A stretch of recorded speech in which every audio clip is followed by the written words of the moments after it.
राधे राधे राधे श्याम राधे। हरि ओम स्वस्ति श्री गणेशाय नमः। ओम श्री सरस्वती नमः।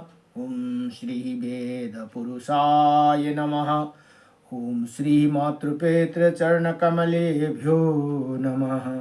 ओम श्री गुरु चरण कमलेभ्यो नमः। ओम समस्त कुल देवता चरण कमलेभ्यो नमः। ओम समस्त पितृ देवता चरण कमलेभ्यो नमः। कृष्णं नारायणं वन्दे कृष्णं वन्दे व्रजप्रियं। कृष्णं द्वैपायनं वन्दे कृष्णं वन्दे प्रीताशुतं। वासुदेवं सुत देवकंस चारुणमर्दनं।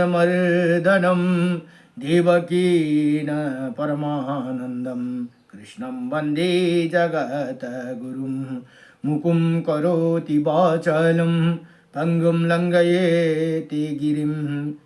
यत्कृपातमहं वन्दे परमानन्दमाधवं।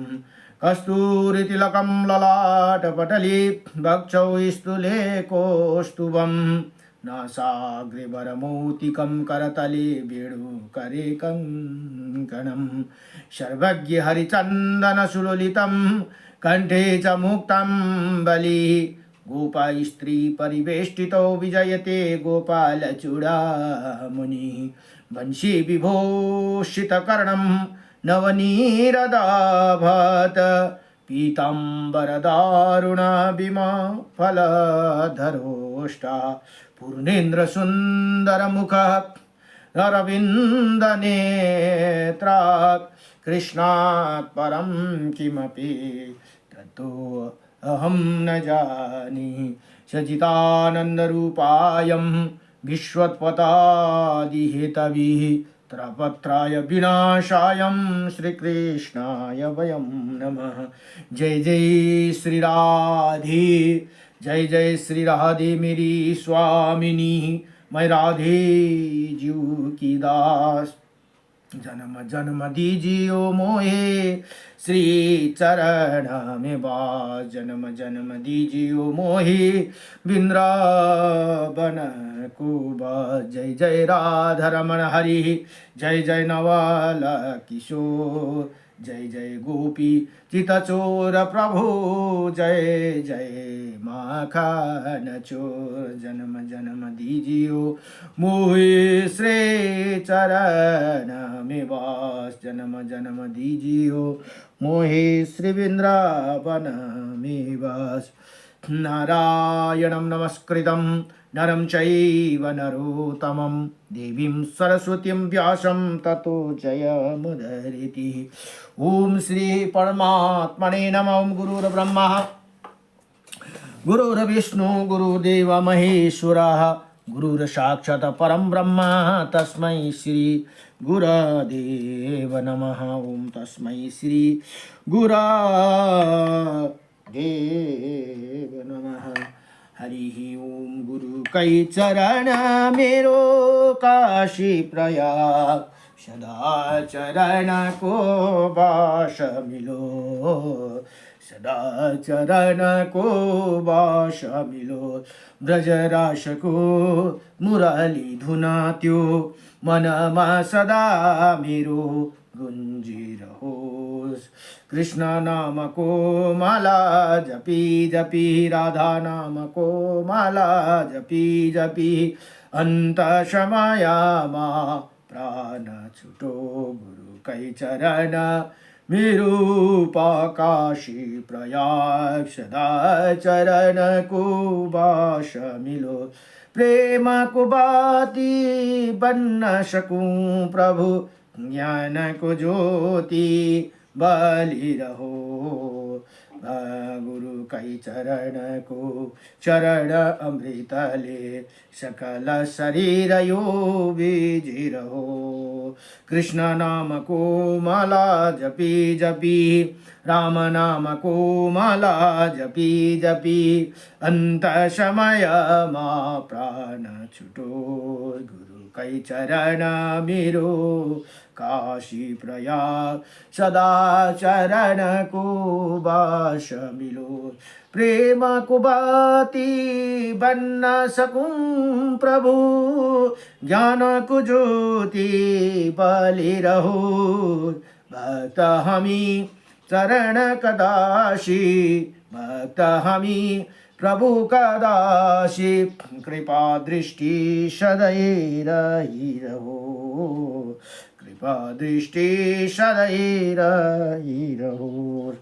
ओम नमो भगवते वासुदेवाय। नारायणं परं ब्रह्म नारायणं परं देव नारायणं परं तप सर्वनारायणं सदा। श्रीरामाय रामभद्राय श्रीरामचन्द्राय वेदसी श्रीरघुनाथाय नाथाय सीताये पतये नमः। भवानी शंकरौ वन्दे श्रद्धा विश्वास रूपिणो। जय जय श्री रामचंद्र भगवान को, जय जय राधा रमण भगवान को, जय जय लक्ष्मी नारायण भगवान को, जय जय उमापति शंकर भगवान को, जय जय कैलाशपति महादेव को। र अहिले ब्रह्माण्ड श्री ब्रह्माण्ड महापुराण अध्ययन हुँदैछन् र ब्रह्माण्ड महापुराणमा जम्मा 5 भाग भनेर बताइएको छ भने 156 अध्याय र 12,200 श्लोक भनेर बताइएको छ। तीमध्ये हिजो प्रथम भागको 5औं अध्यायको प्रसङ्ग चल्दैछन्। हिजोसम्म 99 को प्रसङ्गमा पुगेर रोकेको छ। आज 100 को प्रसङ्ग। अब यहाँ भन्नुहुन्छ अर्थात अंत कठोर अर्थात इंद्रिया इसी ही बुद्धि तत्व से उत्पन्न हुआ। ये लोक महाभूतों के प्रकाश वाले, इनमें जो प्रकाश है वो सब आकाश वायु अग्नि जल और पृथ्वी इन 5 महाभूतों का ही है तथा ये विशेषों द्वारा ही पत्रों वाले हुआ है। अर्थात इन 5 तत्वों में से ये लोक फल फूल रहा है। यही विशेष प्रकृति अथवा ब्रह्मा ईश्वर को मना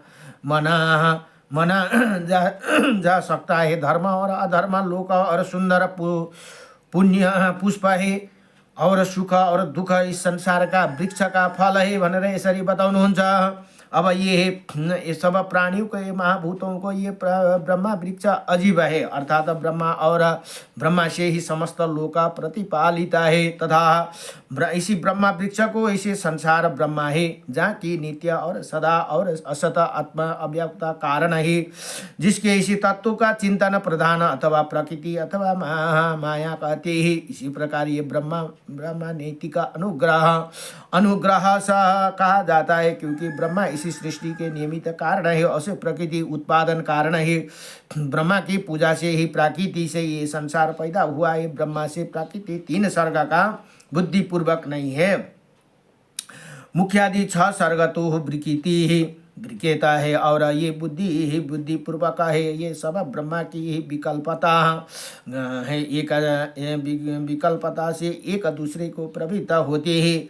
इसी प्रकार ये सब प्रकृति सर्ग को और विकृति 9 सर्ग है। ये सभी सर्ग परस्पर कारण कार्य भाव के उत्पन्न हुए तथा इनमें ही सब परस्पर कारण के। ऐसे भी विद्वानों ने कहा है कि उस ब्रह्मा के शिरा वेदों है, वेद 4 है। इसीलिए है ब्रह्मा का जो चतुर्मुख कहा गया है भनेर यहाँ भन्नुहुन्छ। नाभि आकाश है, सूर्य और चंद्रमा उनके दोनों नेत्र है, दिशाएं है, श्रोता तथा पृथ्वी को उनके पैर समझो। तथा इसी प्रकार समस्त महाभूतों वाले इसी प्रपंच को बनाने वाले वो ब्रह्मा अचिंतन आत्मा है। अर्थात उनकी कल्पना मन से ही नहीं की जा सकती है। वही ऐसे होगा। अन्य इंद्रियों द्वारा जानने की तो बात ही क्या है। इन ब्रह्मा जो के मुख से है। ब्रह्मा पैदा हुए वक्ष स्थल से पूर्व भाग में है। वक्ष स्थल के पूर्व भाग से क्षत्रिय उत्पन्न हुई, जंगा से है वैश्य का उत्पन्न हुए, जैसे पैरों से शूद्र का उत्पन्न हुए। इसी प्रकार उनके शरीर से सब वर्ण उत्पन्न हुए। नारायण से परे अव्यक्त से अव्यक्त संज्ञता अंडा उत्पन्न हुआ तथा उसी अंडा से स्वयं ब्रह्मा उत्पन्न हुए भनेर यहाँ बताउनुहुन्छ। यसरी हामीले बुझ्नु पर्दछ। उसी फिर उन ब्रह्मा ने स्वयं लोकको पैदा किया। यहाँ भन्नुहुन्छ वहाँ दश दश कल्पौँ तक 18 कार्य लोक का निश्चित ही अब अपरावर्तनी गति वाले सत्यनिष्ठ ब्रह्मा लोक को प्राप्त करते ही, परंतु अब वो प्रकृति संतुलन बिगाड़ने पर अवर्तनी स्थिति तथा इसी पुराण वचन के अनुसार यही तथ्य निकला है भनेर यहाँ बताउनु। कल्पौँ तक लोक भी स्थिति रहने का अर्थात जन जीवन की दशा का बाद वहाँ पर अवर्तनीय दशा होती है, वो वही ब्रह्मालोक को स्थिति है। कल्प की संख्या 100 युग होती है भनेर यहाँ भन्नु। तदंतर एक कल्पमा 4 लाख तदनुसार एक कल्प में 4,32,000 वर्ष होते हैं।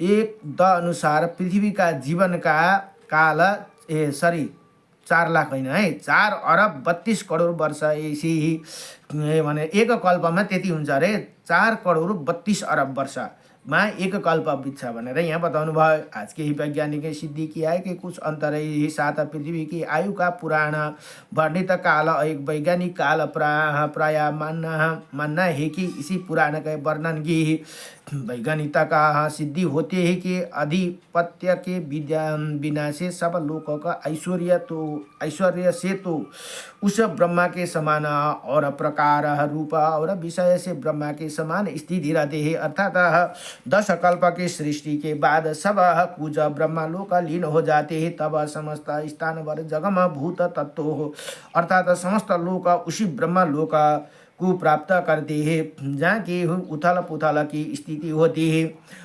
वहाँ से सब लोक तत्व अपने स्वयं संयत होकर प्रतिपूर्वक अवस्थित रहते हैं तथा अवश्य होने वाले अर्थ से स्वयं प्रकृति की अवस्था का विस्तार करते हैं। अर्थात वो सभी लोक महत्व अहंकार पंचम तन्मात्र 11 इंद्रिया और पंचमहाभूत प्रकृति अथवा उन्हें युक्त संयुक्त होते हैं, अर्थात प्रकृति में लीन हो जाते हैं भनेर यहाँ बताउनुहुन्छ। जब ये जीवा ब्रह्मा लोका में जाते हैं तब ब्रह्मा ही हो जाते हैं। अब वो ब्रह्मा के साथ मोक्ष को प्राप्त कर लेते हैं। फिर जो स्वयं प्रकृति से मिल जाते हैं वो सब अवश्य होने वाली सृष्टि के उद्देश्य से ही अनेक तत्वों का प्राप्त करते हैं। भाव यही है कि आत्मा पुरुष तो एक ही है भनेर यहाँ भन्नुहुन्छ। वही तो उसी ब्रह्मा का अंश है, अर्थात ब्रह्मा ही। परंतु जब वही पुरुष प्रकृति से संबंधित होते हैं तब अनेकों शरीर को रूप में अनेकों तत्वों को प्राप्त होते हैं। त्यही कारण ब्रह्मा एको ब्रह्मा दूसरा नास्ति भनेर यहाँ बताउनुहुन्छ। उसी समय देवों की ऐसी ही दशा हो जाती है जैसे जानबूझकर ब्रह्मा बहाना करने वाली होती है। वो उसी समय जैसे सोए हुए जागते रहते हैं उसी प्रकार उसी समय उन्हें मुक्त पुरुष के मन के उसी समय को संबंध वाले अनोख होने का ज्ञान जग जाता है। उसी प्रकार युक्त अग्नि युक्त अर्थात आत्मा युक्त शरीरधारी के भेदों का ज्ञान प्रलय से होते हैं। अर्थात जब आत्मा इसी शरीर को छोड़कर जाते ही तब ज्ञान होते अपने धर्म और स्थिति का ब्रह्म लोक निवास। परंतु प्रलय काल में अनेक तत्व से रहित महापुरुष को जब प्रकृति से रहस्य का ज्ञान होते जाते हैं तब कारण और कार्य की सृष्टि होने लगती है। उसी समय शुद्ध आत्मा निष्पाप सिद्धि पुरुष सदा सम्मान लक्षण में रहते हुए प्रकृति के कारण वो युक्त रखते हुए है, अर्थात शारीरिक बंधन से रहते हुए भी अपने आत्मा से ही व्यवस्थित रहते हैं। ये प्रकृति तत्व रूप और अपने और आत्मा को प्रस्थापित करने का पुरुष के बहुत न होने के प्रतिज्ञा कराती हुई प्रवृत्त नहीं होती है। अर्थात प्रलय काल में जब यही प्रकृति आत्मा स्तर रहती है तथा बहुत पुरुषों के रूप में नई सृष्टि कर दी ही, अर्थात तब एक होते हैं वही कारण बन जाती है। तब वो महत्व ओमकार मन पंच तन मात्रा के पंच महाभूतों इंद्रियों आदि कारण बन जाती है। जो योग में लगे हुए तर तत्वदर्शी पुरुष है वही सृष्टि काल में प्रकृति के संयोग में रहते हैं। प्रलय काल जब आत्मा से होते हैं तो फिर पुनर्सर्ग काल में हुई हो जाते हैं, अर्थात फिर उन पर प्रकृति का मारा नहीं पड़ता। तब वही आत्माओं का एक उपवर्ग होते हैं कि अर्थात सृष्टि काल में उनके ही शांत अग्नि को ज्वाला के समान पुनः उत्पत्ति नहीं होती। उसके बाद महापुरुष त्रिलोक कैसे बाहर महालोक में चल जाते हैं। इसी प्रकार उन्हें आनंद युक्त आत्मा वाले महापुरुष के त्रिलोक्य से चले जाने पर जिनके साथ जिन्होंने महालोक को नहीं प्राप्त किया वही कल्पादः उत्पत्ति होने पर महरलोक में शरीर धारण कर निवास कर दिए भनेर यहाँ बताउनुहुन्छ। अर्थात जिन्होंने उतना अच्छा पुण्य नहीं किया है महालोक के में ऊपर जा सके तो वो कल्पादः प्रलय काल में महरलोक में ही शरीर धारण कर निवास करते ही। प्रलय काल में गंधर्व आदि और पिशाच तथा मनुष्य ब्राह्मण आदि पुराण पशुगण पंक्षीगण एवं स्थानवर नदी पर्वत वृक्षादि जमीन पर रगने वाले सर्प छिपकली आदि सब उन पृथ्वी तलवासियों के स्थिति रहने पर इसी पृथ्वी पर जिस सूर्य की हजारों किरण वो सूर्य विनिष्ट हो जाते ही, सूर्य का गोला फट जाते ही, तब वो सूर्य की 7 रश्मियाँ अलग अलग हो जाती है। न सब एक सूर्य बनकर 7 सूर्य हो जाती है भनेर यहाँ बताउनुहुन्छ।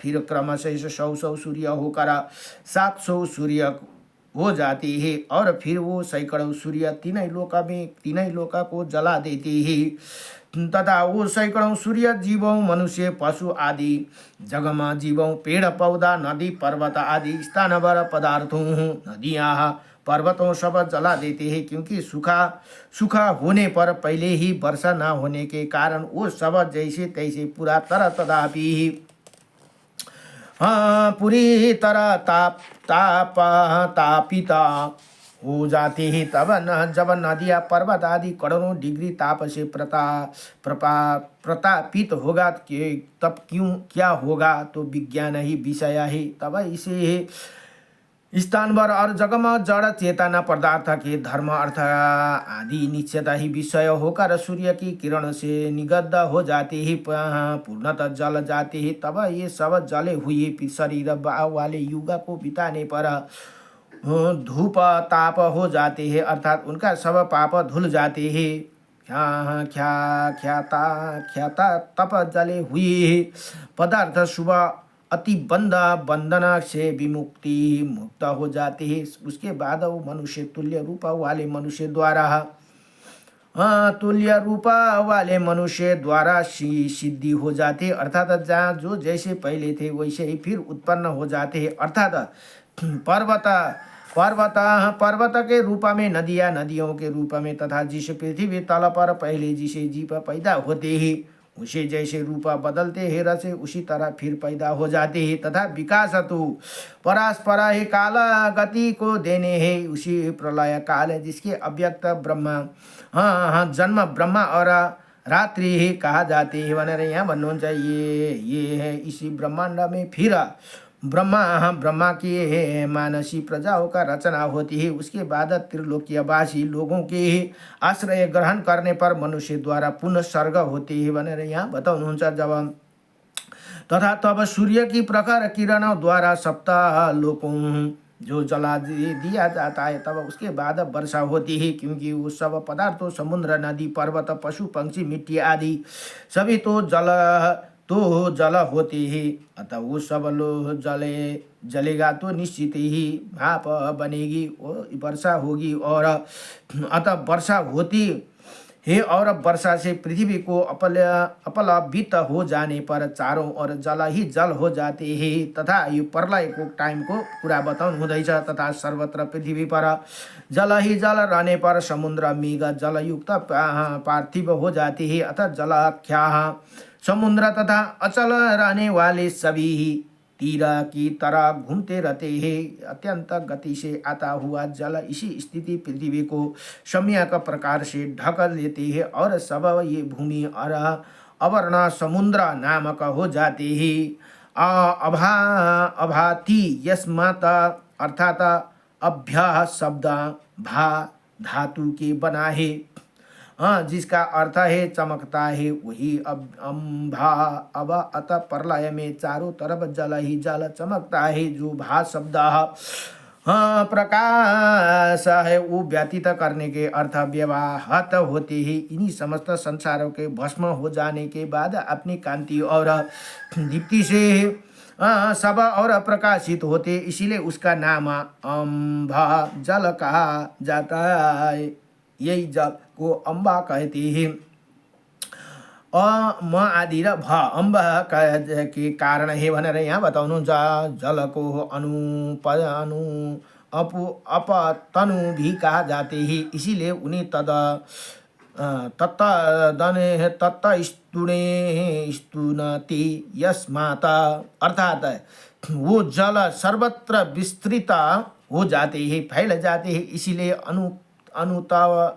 अपतनु कहा जाते हैं। क्योंकि तनु विस्तार के अनुसार तनु धातु विस्तार अर्थात फैलने के अर्थ है में आते हैं। अतः अपने फैलने से वाले गुण के कारण जल को तनु कहा जा सकता है भनेर यहाँ भन्नुहुन्छ। परंतु प्रलय काल में वो जल अपतनु कहा जाना चाहिए, क्योंकि अब उपसर्ग सदैव किसी शब्द से पूर्व प्रयुक्त होकर बुरे अर्थ को प्रकाशित करता है। जैसे कि कृति का बुरा अर्थ है अपकृति भनेर यहाँ बताउनुहुन्छ। उसी प्रकार अपतनु का अर्थ होगा बुरी तरह फैलने वाला जल। इसी प्रकार प्रलय काल में जल बुरी तरह से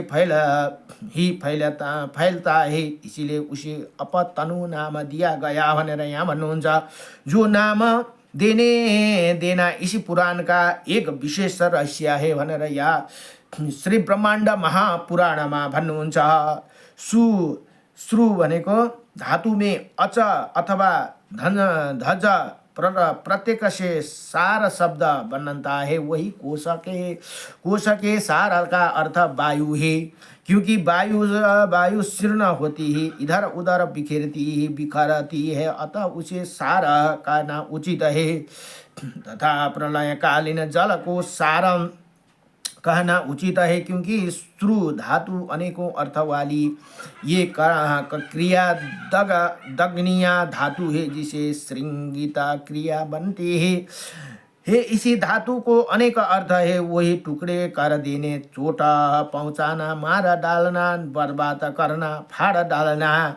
अतः प्रलयकालीन वायु ये सब कार्य करते हैं, वही सब कुछ के शीर्ण कर देते हैं, इसीलिए उसे सार या शीर्ण नाम दिया गया भनेर यहाँ भन्नुहुन्छ। अतः जब सर्वत्र एक समुद्र हो गया, एक नव हो गया, तब वही प्रलयकालीन जल शीर्ण नहीं रहे, अर्थात वो सभी शीर्ण नहीं रहे, अब वो नार हो गई। इसीलिए जल को नार कहा गया, क्योंकि नार में नर का अस्तित्व था। जो नार श्री नारायण भगवान विष्णु का घर था भनेर यहाँ भन्नुहुन्छ। अर्थात समस्त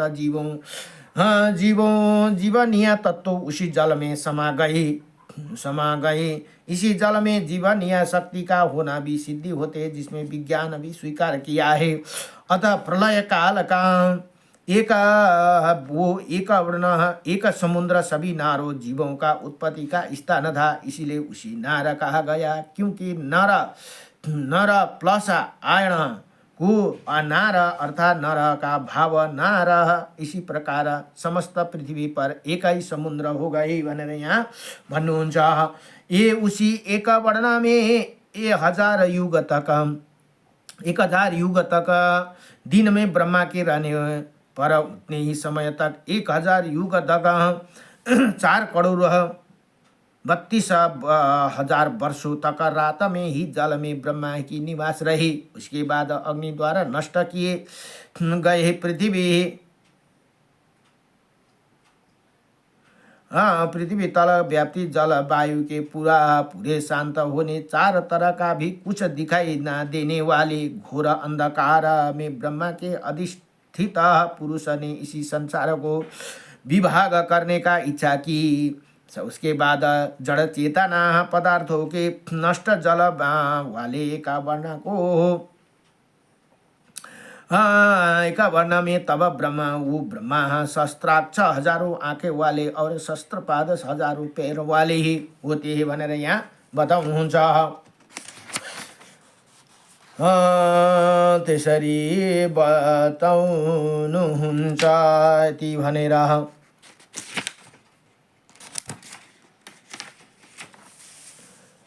47-48 यति ब्रह्मांड महापुराण के पूर्व भाग को प्रथम प्रक्रिया का लोक नाम पंचम अध्याय संपूर्ण भयो। नमो भगवते वासुदेवाय कृष्णाय वासुदेवाय हरे परमात्मने नमः। प्रणत क्लेशनाशाय गोविंदाय नमो नमः। श्री कृष्ण गोविंद हरे मुरारे हे नाथ नारायण वासुदेवम। नमो भगवते वासुदेवाय नमः।